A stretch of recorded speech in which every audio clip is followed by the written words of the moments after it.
Ledger is a writing podcast about the artful inclusion of the gross and the weird. I am your host, Austin Wilson. Welcome to today's show, where I am chatting with Ira Rat, the publisher, graphic designer, the editor, the owner, operator, creator of Filthy Loot, one of the coolest underground, weird, transgressive, misfit fiction publishers that is currently operating in the scene. And we chat about a lot of stuff, including, yes, disgusting and weird stuff, and the artful application of those things to stories, what might be too weird, and a lot of other stuff, including how writers, you really need to pay attention if somebody puts out a call for fiction. Let's say short fiction. They're like, we're doing a collection of stories about body horror or splatterpunk or 1980s skateboard fiction, and you send in a story that is instead about Star Trek fan fiction. Don't do that. Do not do that thing. Do not just submit blindly. Pay attention to the call. We talk about this a lot. We also talk about how being the owner of a publishing house has maybe not been the best thing for Ira's writing career as far as time. There's a lot to talk about because Filthy Loot does a lot of awesome stuff, including all of the amazing graphic design on the cover of all those books, which is typically done by Ira Rat himself. So a lot of stuff to get to. A super fun chat because I like Filthy Loot a lot and enjoy the stuff that they are putting out currently. Make sure you go to filthyloot.com to check it out and see about buying some books through their website. That's the best place to buy them, and that will get the most money to the writers. As for my work, yes, go to austinrwilson.com, check that out. Also go to mossheartbooks.com, my independent bookstore that I own with my wife. Check out what we have on there. I have a brand new print interview that I did with Thomas Mallon. He wrote a book called The Very Heart of It, one of my favorite nonfiction books that I've read of recent years. It is his diaries from when he lived in New York. It's like early 80s to early 90s, and it's fantastic. It made me feel so many different emotions. It's heartfelt and sad and been hilarious and kind of weirdly antagonistic in some places about other people within the literary fiction landscape. So super interesting. Check that out, mossheartbooks.com. Make sure you like, subscribe, share this podcast, all of that stuff. Follow us on Instagram at mossheartbooks. That's where all the posts about all this stuff go up. But as for now, here is my chat with Ira Rat from Filthy Loot Press. You're coming up on 8 years running Filthy Loot? October will be 8 years, yeah. That's pretty impressive for a small press that's doing the stuff that Filthy Loot does, underground horror. Well, underground horror, transgressive fiction, a little bit of everything. We're also doing a little nonfiction now, so yeah. I noticed that too. Yeah, I saw that on the website. And how did was that a natural extension of what Filthy Loot was already doing, or? It was a natural extension, but also I went to the first VoidCon out in North Carolina. Oh, no, West Virginia. Yeah. And I saw basically this group talking about this subject of what we have in the first book we did, which was like You Never Had Wings. Yeah. About transformations in horror, and we basically I approached all of them to see if they wanted to do it and as a book, and that's how it came about. That's awesome. One panelist gets swapped out because they didn't want to do it at the last moment. That sounds cool, though. That's not something that you would normally associate with underground and transgressive horror, which is a big thing that I wanted to talk to you about. That's why I reached out, because I love the stuff that Filthy Loot is publishing. And also, I mean, it's kind of shocking. The first time I ever encountered your stuff in person, like I had seen it online, and I was at the last bookstore in LA randomly while I was out there for a trip, and I came across a copy of Teenage Grave, and I was like, oh shit, I saw this online. I have to pick this up. So I kind of want to talk about first the way your experience with the reach of running Filthy Loot and what it's been like to get your stuff out there, because I haven't really talked to anyone who's been at the head of a publishing house and someone who is both writing like you are, but then also dealing with distribution and all of the stuff that writers kind of don't think about a ton, or some of them don't have to anyway. So talk to me a little bit about Filthy Loot growing and your reach and how what it's felt like. Well, it started off small. It's just kind of snowballed from there. The simple version of the story is I had $50. I decided to put out a zine. It was the first issue of Fucked Up Stories 3 in the daytime. I just knew a lot of authors who weren't getting a lot of coverage, so I was just like, hey, I'll do this. I'll pay all the authors the little bit of money that I do have, and then I'll get some copies out there. And I just kept going from there. We did a couple zines, and then Sam Richard approached me about doing Laser Mall.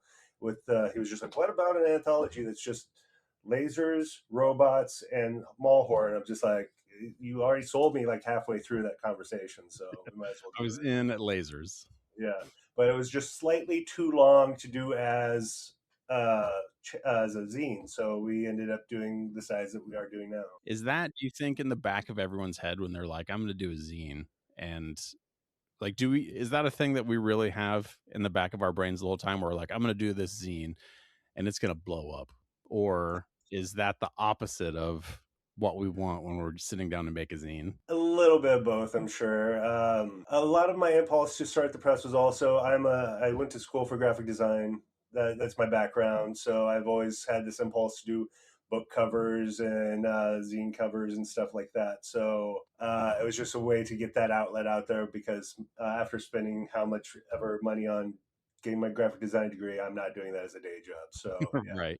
Yeah, so having Filthy Loot come from, I mean, the zine, I think zine culture and the ways zines feel, not Mm. just physically, but also, metaphorically and all those things. I think that is still very present in how Filthy Loot feels Huh. to me.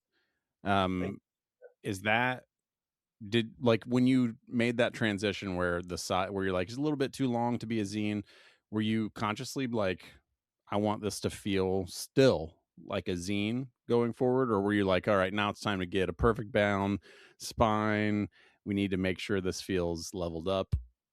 Well, even with that first zine, I was trying to make it look as good as possible. Unlike, Yeah. it wasn't just like a cheap Xerox thing that you'd find that was talking about five punk bands that you've never heard of before. But yeah, Yeah, I never been a big fan of art that was just like, oh, I'm going to lower myself for the medium. I'm always trying to go slightly above what ever it's trying to be at the time. So that's whatever format interesting. it takes, yeah. I like thinking about that, and specifically, I play a lot of tabletop role playing games and make like tabletop role playing game stuff, and there's at least a sector of that fandom where they're like, it doesn't matter if the art's good, like do your art for your zine and then just put it out, it doesn't matter if it's good. And I think I kind of fall somewhere in the middle because I've made zines before where I'm like, if I worry about this art and if I worry that it's not good enough, I'm never going to finish this. So I'm always like trying to find a middle ground for myself.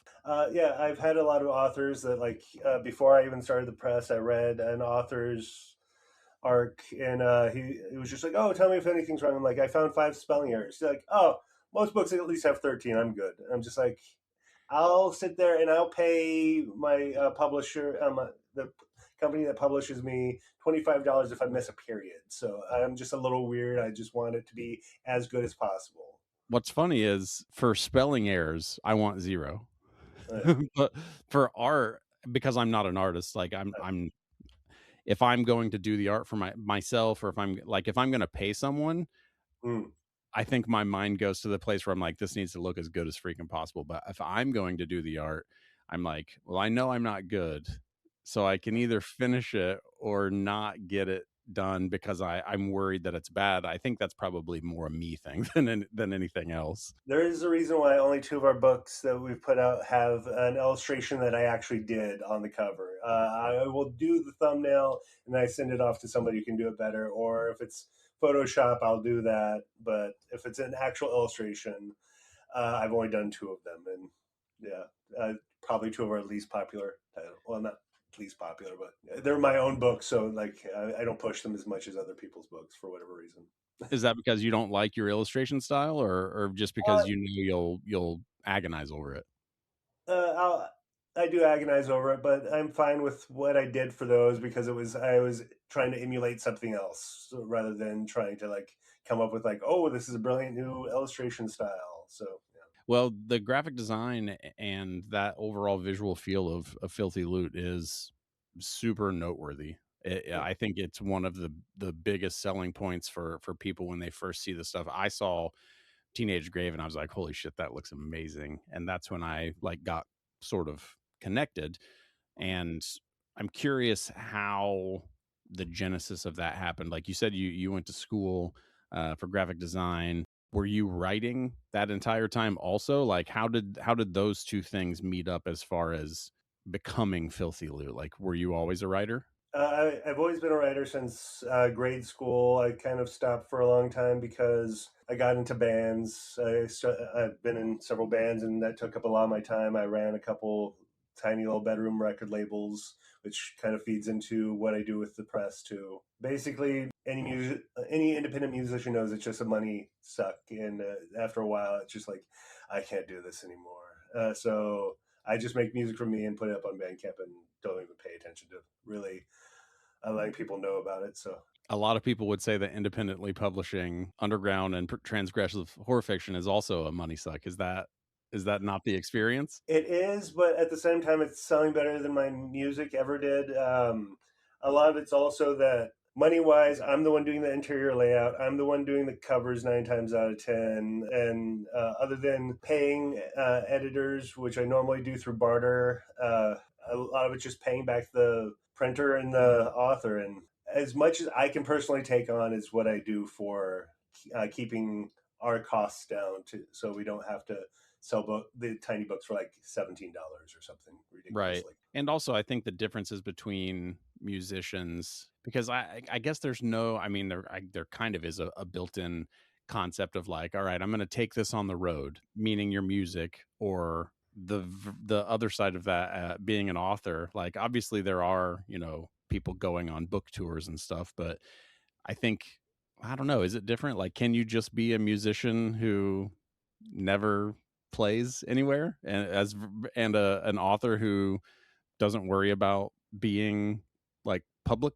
Well, musician wise, there are examples like Jandek, but it's one of those things where the mystery sold the records more than anything else. Yeah.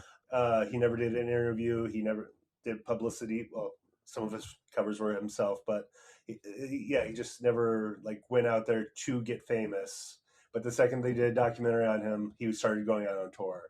About they're like, oh, it's a mystery. Who is this guy? He's like, I'll just start doing shows. But then there's like the opposite, where it's like the Beatles stopped touring. It's just like they could because they were the Beatles. So Right. as far as authors are concerned, I think it's a little easier, but at the same time, I'm sitting out there. I'm doing at least 4 or 5 events a year, trying to get it out there. I'm driving all the way to Pennsylvania, the East Coast, Minneapolis. I actually started my own horror fest here in Iowa just to have something where I didn't have to drive 5+ hours to get to. So yeah. Right.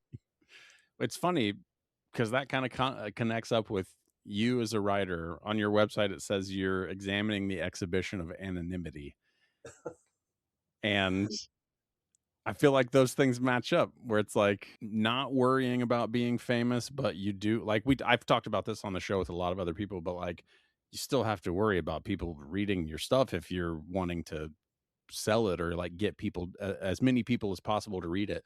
And that conflict with being like underground, but not so far underground that your stuff is just in a drawer. Yeah.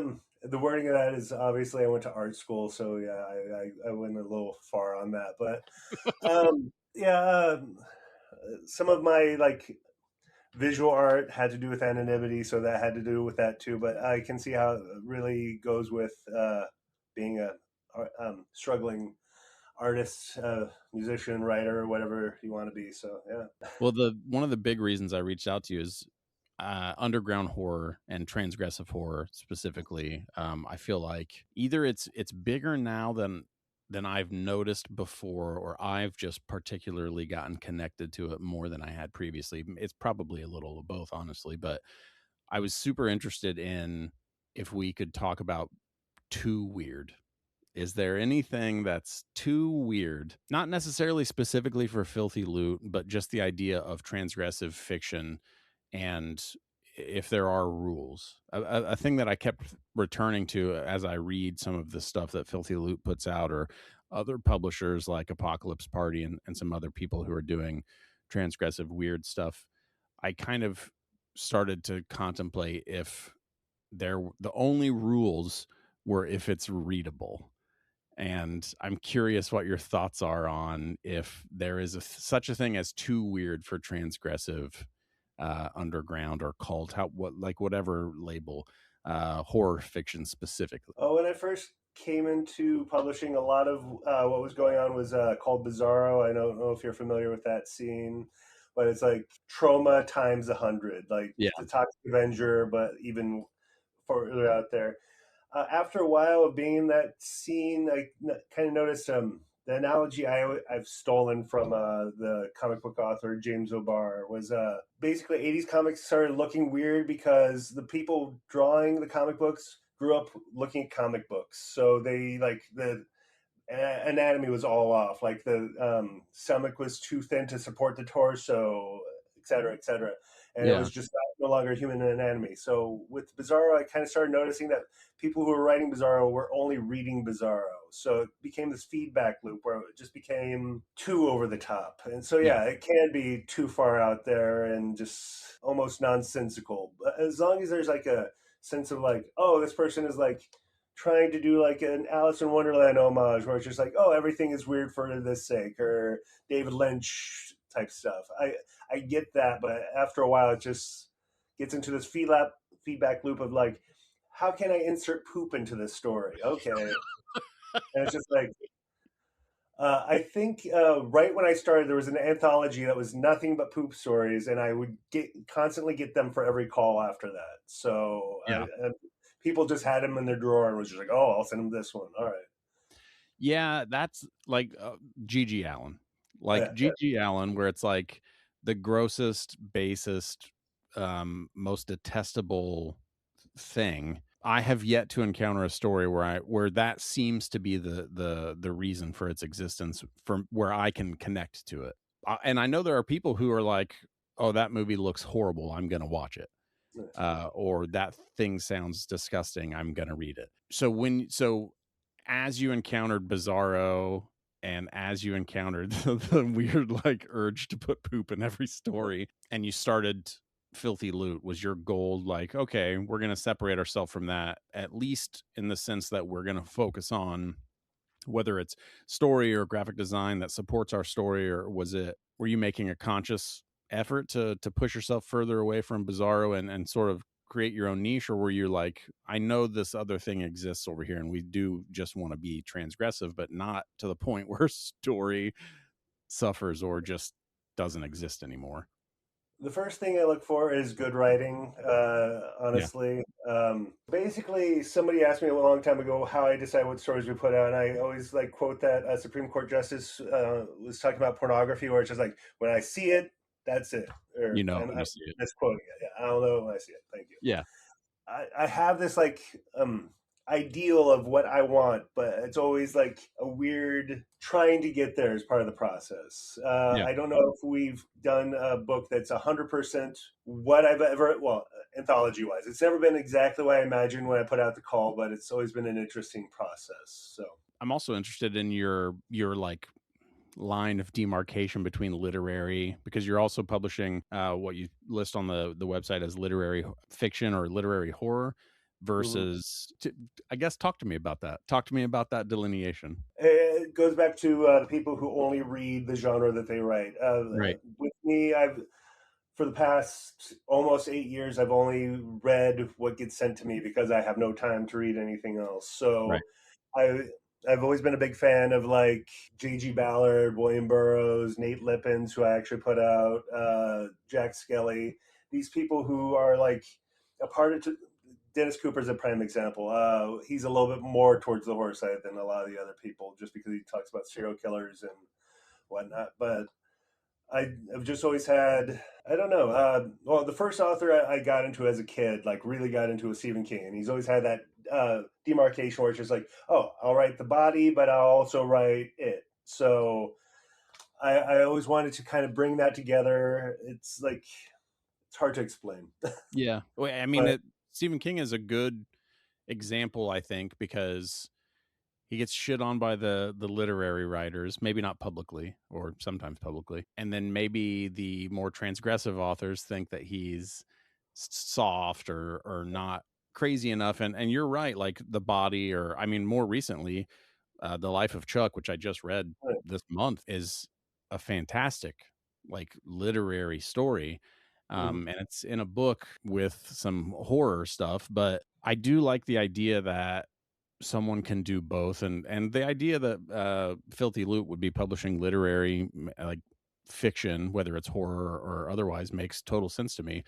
And gosh, I really like thinking about that, what you said about people only reading the thing that they're writing. And I'm just so curious about when you can perceive, or if you can perceive as a writer, that you're just not consuming the right amount of different stuff. Um, I don't have the answer to that. All I know is sometimes while reading, I'm just like, oh, this person, I know exactly the author that this person solely reads Yeah. because of their story. So it's just a diversification, just bringing something else to the table other than just what somebody else has already done for that genre. Even if it's just like, oh, I really like Kurt Vonnegut. I want to do the Kurt Vonnegut of horror. That's at least something different to me. Yeah. And so how often do you think, or maybe do you, I guess, encounter authors where you're like, I have no idea where this person's coming from? Like, this is so out there and unique. Is that a common occurrence, reading stuff that you get submitted, or is it pretty rare? It happens every now and then, but there's been a couple times where it's just like I start talking to them and I'm like, oh, that's just an author I've never read before. But at the same time, at least it's new to me. It's kind of one of those things. So, Yeah. Is being a publisher, since you said you don't have time to read stuff other than the stuff that gets submitted, is mhm. being a publisher a good thing that happened to you as a writer, or a bad thing?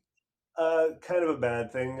First of all, I don't have time to write. Almost everything that I've published since doing this had already been written, other than my books, Hares and Endless Now, which are what, like, combined total of 200 pages I've written in like 8 years. Yeah. But yeah, I strongly agree. Going back to King in his book, he was just like, a writer should read. And I'm just like, yeah, you should read as much as you possibly can. And even with my submission pile, I try to squeeze in at least a book or two a year. I just exaggerate a little bit, but yeah. Well, I mean, that you gotta do, like, that's Oh the yeah. other thing. I know you get so many submissions. I don't know, how many submissions do you think you get? Even if a call is not out, are you getting just a shitload of cold submissions, people not reading that you're closed for submissions? Are you just getting inundated with stuff, or is it? Well, I'm never close for submissions, unfortunately. I in all the years I have not turned it off, so it's on me partially. But yeah, at least I'll get a short story or a novel pitch every day, at least. So probably more. Yeah. How often is that turn into something? Like, how often does that turn into a thing you publish? Last year we put out 11 books, I believe. It was every month except for December because I just didn't want to deal with putting it out. It was already in the chamber. I just couldn't put it out, just effort wise. Yeah.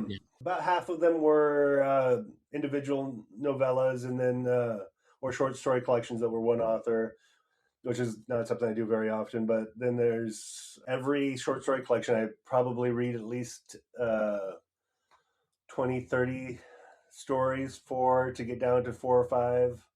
But when I do post that we have an open submission, which I've been quiet about the last couple of years just because of this happening, Yeah. I would get 200, 300 short stories, and almost all of them would be not on the subject that I put the call out for. So, Not just completely not on the subject. yeah. That is fucking crazy. It's more common than you probably would assume. I hear the same thing from other publishers, but it's just like, oh, I'm looking for transgressive body horror, and then I get Star Trek fan fiction. literally Star Trek fan fiction. So yeah, no. That is I bonkers. people think I'm a little bit of a stickler because I'm just sometimes I'll post no sci-fi, no erotica, no this, Yeah. no that. And just being extreme about it, but it's just because if I let that crack open just a little bit, sometimes people take it as a open call to send me the next Game of Thrones or something, where it's just like, oh, it's 100,000 words, and yeah, just not our thing. I'm not really into sci-fi. I'm not into fantasy. Well, I say that, but you can probably find a bunch of sci-fi references in almost everything that I put out. So, I mean, knowing your audience, knowing what sells, knowing the stuff that you want to do, like you're in a position where you're running Filthy Loot. It is your publishing house. Like the idea that somebody would consider you a stickler for the thing that you own and run is wild. you'd be surprised about that too. Yeah. The Star Trek one is an example. By I'll get stuff like weird fan fiction where it's like Lou Reed beating up and having sex with one of the other members of the Velvet Underground. I'm just like, okay, that's a choice, but I'm not going to put that out. All right, I but guess so maybe that's why like the larger like conceptualization of what weird or transgressive is, where it's like not necessarily putting poop in every story, but being like, I have to make this as fucking weird as possible. yeah. And that to me seems like a backwards approach instead of being like, I have a story. And I don't know, I guess I'm so curious about the stuff that you get to read where it's like, this writer thought weird first instead of story first. Mm-hmm. Oh, that even goes back to one of my favorite writers, is William Burroughs, and it kind of rides that line. It's just like how much is he like writing towards his own public perception, where it's just like, oh, people think he's weird, so he just started like going with it. And I don't know. I kind of feel that same way about some later David Lynch things, where it's just like, oh, I can get away with it because I'm weird. I always try to confront that, like, is there a story? What's the fucking Mm. story? Yeah, yeah. Like, I complained about the poop thing earlier, but I actually read a book. It's by Derek McCormick. The entire thing is one poop reference after another, but it's like at least artistic. I'm not going to say the name of the book because it has a pejorative in it, but yes. at least artistic, one All poop right. reference after another. But is there a story in there? Uh, yes, in so much as like a William Burroughs book would have a story where it's just like an abstraction, but at least it's like artistically done. I'm so curious now. So, for anyone listening, don't submit something randomly. Make sure you're on the fucking call. Like you're paying attention to what is being asked for. I see that stuff when I'm submitting, and I've encountered it before where I'm like, I feel like this is the thing they're asking for. How egregious is it? I mean, because the things you're describing, very, very egregious, Oh, but like interpretations as far as writers being like, well, I am writing this thing. And I mean, I guess you probably already answered this. The idea of people submitting crazy shit. but there are people who send me things that are slightly off. Them like, oh, that might actually work for this other thing I've been thinking about.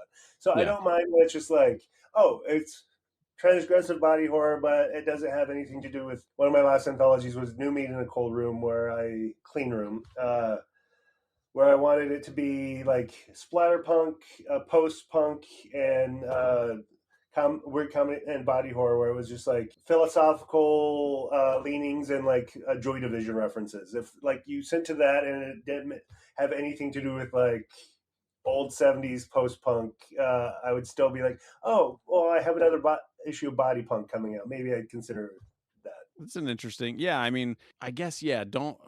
It's such a weird balance to try to strike as Yeah. a writer submitting to stuff. And the things that I've seen you do as far as doing your calls, where you're like, here's a page of inspirational imagery, or showing people things that relate to the words that you're using as defining the genres. I think that's super helpful, and especially with genres like splatterpunk or post-punk and stuff that does have definitions but can shift Oh, yeah. from reader to reader.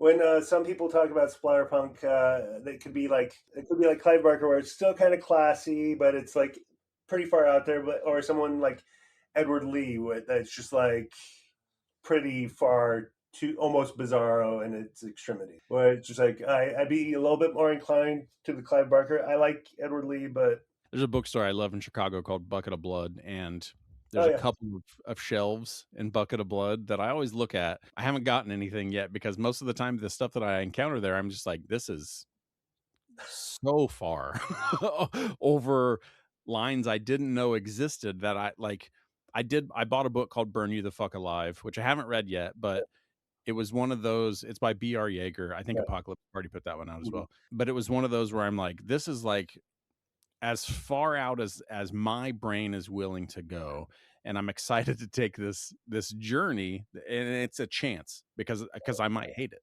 I don't know. Yeah, there's things that I try to push myself into, kind of like that. John Steffens and I actually wrote an entire book of movie reviews for extreme horror books, extreme horror movies, Yeah. because of the Iceberg that came out years ago. That was the disturbing movie Iceberg. I'm like, I don't really get extreme horror. Maybe I should watch a bunch of these movies and figure out if I like it or not. And that's where that book came from. And after a while, it's just like, how many fake snuff films can you watch? But it was still an interesting experience. I now know that there's a line where I'm just like, this is what I don't like about extreme horror, and it's like the whole. And I'm not calling anybody out because I've gotten this like idea a few times. It was like it's a book, but every chapter is another red room. It's just like death after death after death, no plot, just death after Rube Goldberg death. It's just like I just don't care after a while because I need to care about somebody or something in the book or story. That's a perfect sentence right there, because that story, like Yeah. if you're just writing something that has no stakes, Mhm. and to me it's not hard to write murder after murder after murder after murder, like just death death death. Like it is hard to make the reader care, Yeah. and to make them want to go with these people into this like fictional world. And I think extreme horror, gosh, that if someone would have asked me if extreme horror films and like transgressive horror stories were the same thing, I think previously I would have said, well, it depends on a ton of shit, obviously. But in the email I sent you originally, I mentioned Terrifier, and Mhm. Terrifier being one of those things that doesn't seem like mainstream horror to me, but is playing in mainstream horror, like in mainstream movie Right. theaters. I'm interested in the ways in which that movie like leapt over this line. You go to Walmart and they have merchandise for Terrifier right next to the Stranger Things things right now. So yeah, it's like somehow jump that gap where it's just like, how did a movie that would have been regulated to the Grindhouse circuit 20 years ago? Well, it had been longer than 20 years ago for Grindhouse, but you get what I'm saying. Right. Is now like a blockbuster level thing. Yeah. Yeah, Uh, it's wild. yeah, I've watched the movies and I enjoyed them while I'm watching them, but it's one of those things I don't know if I'd actually rewatch personally, just because I I like the idea more. Well, I like the execution more than I like the idea, which is kind of backwards to normal. But yeah, Well, I haven't seen any of them. That's not the stuff that I like am drawn to film wise, which is strange because I am drawn to it in books, and I'm like, that movie made that much money? That's crazy. I think it's a zeitgeist thing because like clown horror is extremely popular right now. Extreme horror is extremely popular right now. There's whole Facebook groups are filled with people who are just gobbling up anything that comes out in that genre. The only things that I've like watched or for that book that I wrote, the only things I've read have been like submissions, and I also read Womb. I'm trying to remember who wrote that one. It was viral for a moment. It was all right. It was pretty good, but it wasn't my thing.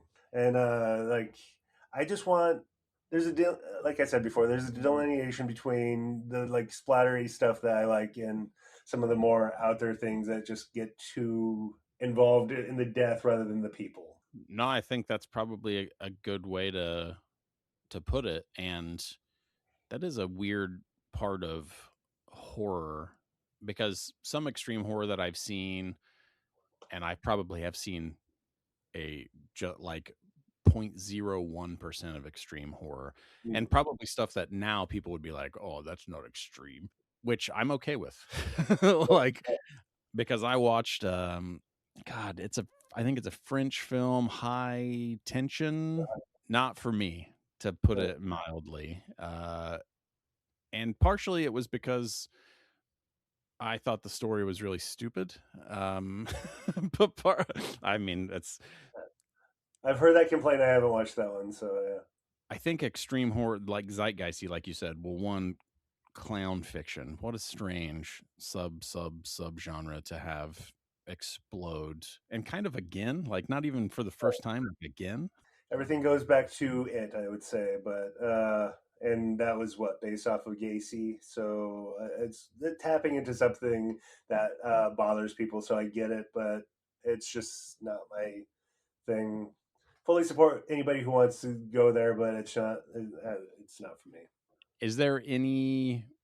I mean, I think we already did kind of talk about whether there are things you won't publish at Filthy Loot, but the idea of extreme horror in Filthy Loot or utilizing, like, because you said you look for writing, like No, that you want strong writing, and because you're the editor, like you're the person at Filthy Loot who is selecting what's coming. Like, is it literally just you?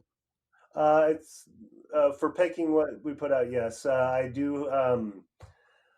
Have a lot of help from Amy and Vaughn for like line editing and stuff like that. But like the actual selections, it's me. Yeah. So, and I have put out one book, two books I would consider extreme horror. But they're The God in the Hills by John Steffens. I always say that they're H.P. Lovecraft writing "I Spit on Your Grave," but uh, we coined the term "cosmic snuff" for it because, uh, it was basically while reading it though I was like, oh, what this book is actually tapping into is like generational trauma, patriarchy, critique, stuff like that, and it's not just like, oh, big scary rapey monster. Okay. Yeah. Yeah.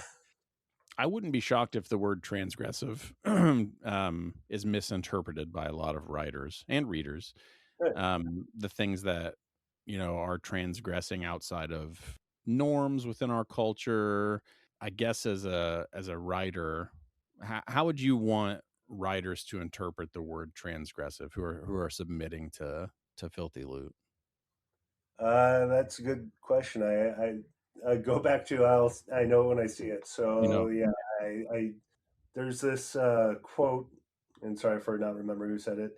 I like crossing the line because I like remembering that I have a line in the first place. So I will like follow a writer down that hole, but afterwards I'm just like, that's not for me. All right, yeah. but it's just, yeah, I don't know where I would place that line, because part of where we got our name is my obsession with John Waters. So like, uh, one of my heroes is somebody who put a drag queen eating a dog turd at the end of the movie just to get more people into the seats. So I can't really complain too much about bad taste. What's funny though is John Waters is always he's a coin toss for me. It just depends. But seeing some of his stuff, Hairspray, or weirdly, the first one I ever saw, I don't know, my parents ended up with it. I watched Serial Mom when I was probably like 11, whenever it came out. Like I saw Serial Mom, and which to me is kind of a straightforward, not straight, as straightforward as possible for John Waters film, but it's not as what I would consider transgressive as the other stuff, obviously. Um, At the point in his career, he went from transgressive to satire, I think, which there's like a blurry line in between those two as yeah, well. So I think that's a good point. That blurry line between transgressive and satire, and based on stuff that I know Filthy Loot has put out, that kind of seems pretty accurate to the stuff that you're doing. That you're writing that line between satire and transgressive. Oh yeah, especially my own writing. People always point out that like I hate the term horror comedy, but people are like, "Oh, it's comedic." I'm just like, yeah, I put a lot of jokes in my books, but it's not like Saturday the 14th type horror Yeah. comedy. Why do you hate the term horror comedy? Well, no, not even the term. It's just the connotation. I grew up with the horror movies like Saturday the 14th or Transylvania 65000, where it was just like a little too slapsticky. Well, Yeah. even like into scary movie territory, where it's like a little too like the balance is always off when you try to do horror comedy. You either go too horrific or you go too comedic. Meanwhile, I just like writing things that are like people. I've had people even say I don't write horror, so I don't even know what to say about my own writing. But Oh, strange.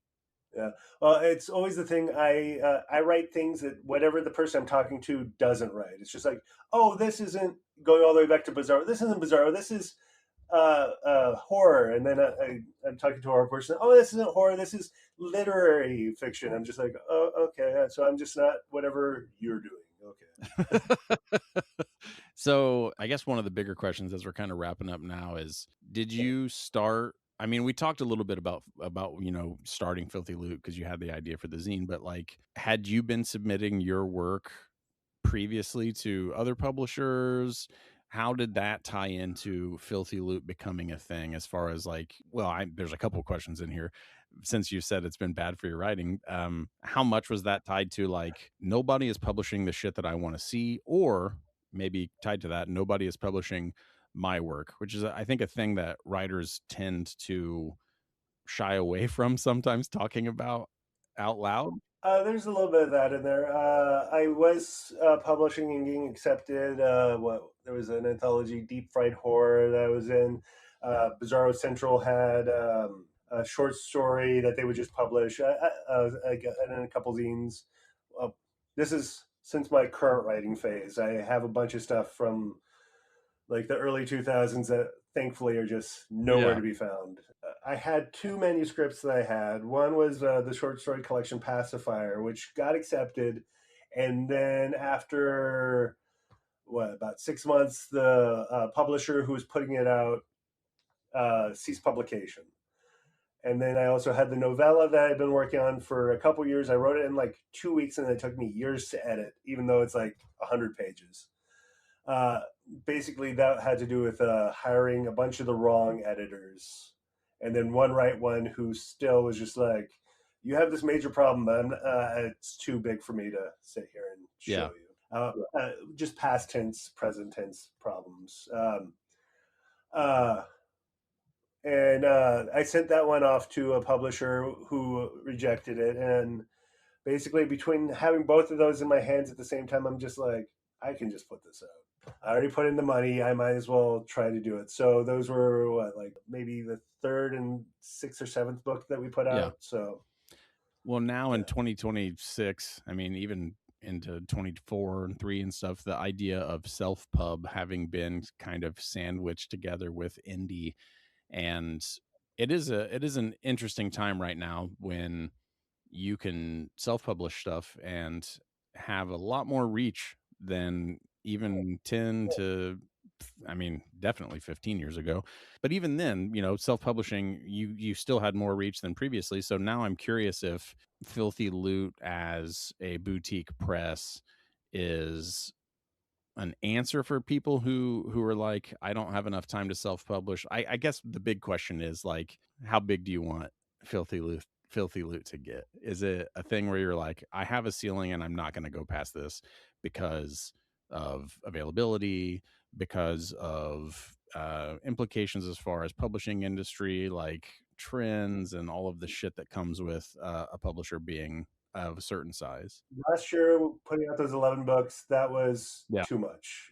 So I will probably never go above 11 books again for just quantity wise. But I am constantly pushing our books into any arena that I think that we will sell more copies. Um, Originally, when we first started, I was completely anti Amazon. I still am anti Amazon, but some of the authors were like, "Oh, we heard that we can sell more," and I'll show you the $3 royalty check that I got yesterday if you want to know how much Amazon is getting us. But we're making a few $1,000s a month now. It's not like earth Yeah. shattering, but it's a pretty good amount. Since I run a small bookstore with my wife and we use Ingram, I'm curious about distributing stuff through a smaller press. And we don't have to go too into the weeds on it, but you said you made a deal with who was it?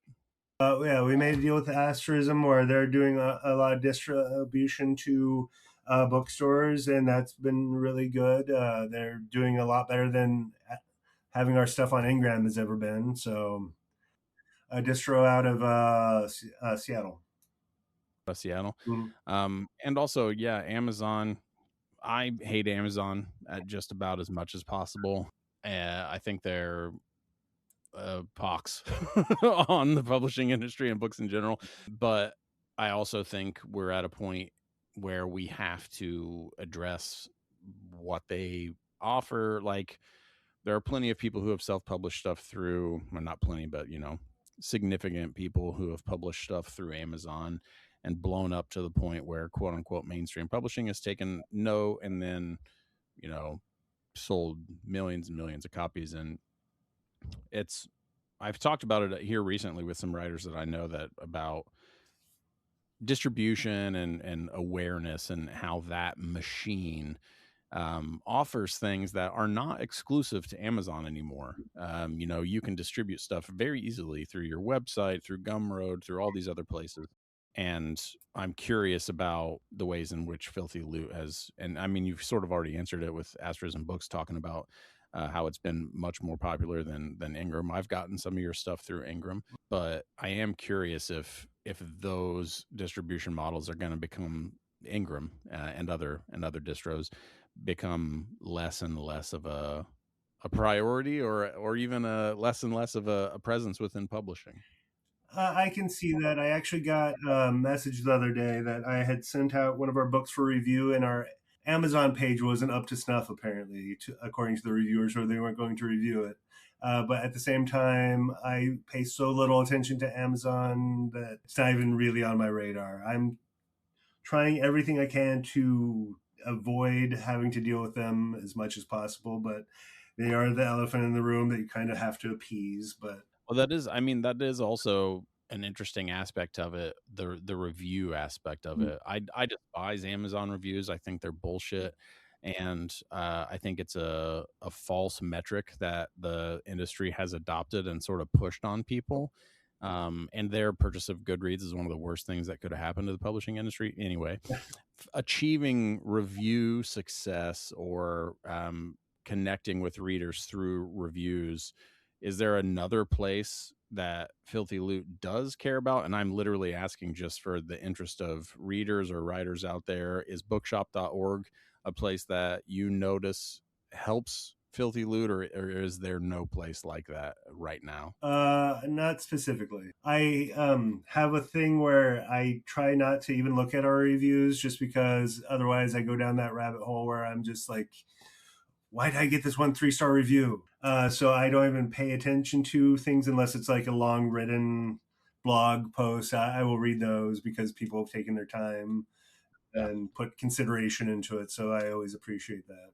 So wrapping up right before we get into where people can find you online, as a writer, as now a publisher, and a reader, what do you tell people as far as, or what would you tell people as far as dealing with rejection? How do you think about rejection as all of those different things? A publisher, a reader, writer. Is it the same thing to all three versions of yourself? I would say that 99 out of 100 rejections have nothing to do with the quality of work whatsoever.